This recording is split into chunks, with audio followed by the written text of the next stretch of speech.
नमस्कार, बुलेटिन में आपका स्वागत है। समाचारों के साथ मैं राजेश व्यास। आइए देखते हैं अब तक की खबरें फटाफट अंदाज में। प्रधानमंत्री नरेंद्र मोदी का आज बेंगलुरु दौरे पर भाजपा सांसद तेजस्वी सूर्या ने कहा, आज पूरे दक्षिण बेंगलुरु में उत्सव का माहौल है। पूरी तरह चालू होने पर येलो ट्रेन लाइन प्रतिदिन 8 लाख लोगों को सेवा प्रदान करेगी। प्रधानमंत्री ऑरेंज लाइन की आधारशिला भी रखेंगे। इससे बेंगलुरु जैसे शहर की बड़ी राहत मिलेगी।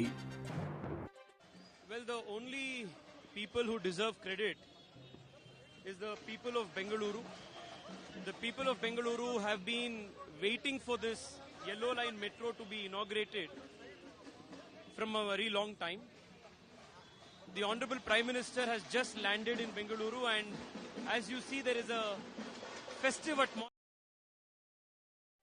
बेंगलुरु संयुक्त पुलिस अधीक्षक कार्तिक रेड्डी ने कहा, प्रधानमंत्री आज बेंगलुरु का दौरा कर रहे हैं और रेलवे स्टेशन पर वंदे भारत उद्घाटन और रागीगुडा के येलो लाइन उद्घाटन के बाद इलेक्ट्रॉनिक सिटी में एक समारोह में शामिल होंगे। जनता को पहले ही मार्ग में बदलाव के बारे में सूचित कर दिया गया है। भारी वाहनों को शहर के बाहरी इलाकों से डाइवर्ट कर दिया गया है। Honorable Prime Minister is visiting Bangalore and attending the inauguration of Vande Bharat at the railway station and the inauguration of Yellow Line in Ragiguda, followed by a function in Electronic City.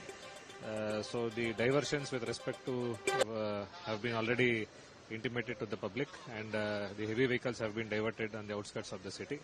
All arrangements with respect to traffic arrangements have been done by the police. Bihar के पटना में राजद नेता तेजस्वी यादव ने कहा, हम बार बार बात को कह रहे हैं कि लोकतंत्र और संविधान को भाजपा खत्म कर रही है। एसआईआर बहुत बड़ा फर्जीवाड़ा है। कोर्ट में भी यह मामला है और हम पूरे प्रमाण के साथ कोर्ट में भी अपनी बात रखेंगे कि किस तरह से फर्जीवाड़ा चल रहा है। देखिए, हम बार बार इस बात को हम कह रहे हैं कि लोकतंत्र और संविधान को बीजेपी खत्म कर रही है, और जब बीजेपी खुद से सामने आकर के लोकतंत्र और संविधान को खत्म नहीं कर पा रही है, तो इलेक्शन कमीशन को आगे करके लोकतंत्र को खत्म किया जा रहा है।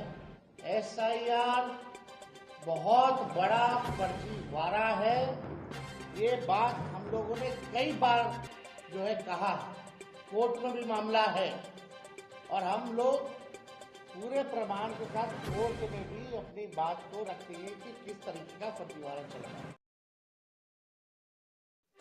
उत्तर प्रदेश के मैनपुरी में दन्नाहार सेक्टर में बस पलटने की घटना। डीएम अंजनी कुमार सिंह ने कहा, दन्नाहार सेक्टर में एक बस पलट गई, लगभग 20 लोग घायल हुए हैं। एक महिला की हालत गंभीर है और उसे सैफई रेफर कर दिया गया है। डॉक्टरों का कहना है कि उसकी हालत स्थिर है। एक बस जो लखनऊ से अजमेर, उसमें लिखा है लखनऊ से अजमेर जा रही थी, दन्नाहार थाना क्षेत्र में उसकी दुर्घटना हो गई है और वो पलट गई है। लगभग 20 लोग घायल हुए थे, जिसमें से यहाँ जिला चिकित्सालय में 17 लोग आए थे। एक महिला गंभीर हालत में थी जिसे सैफई रवाना किया गया है, लेकिन डॉक्टर्स कहना है कि वो भी स्टेबल है, चूंकि उसको चोटें ज़्यादा आई थी, इसलिए उसको बेहतर इलाज के लिए सैफई रेफर किया गया है।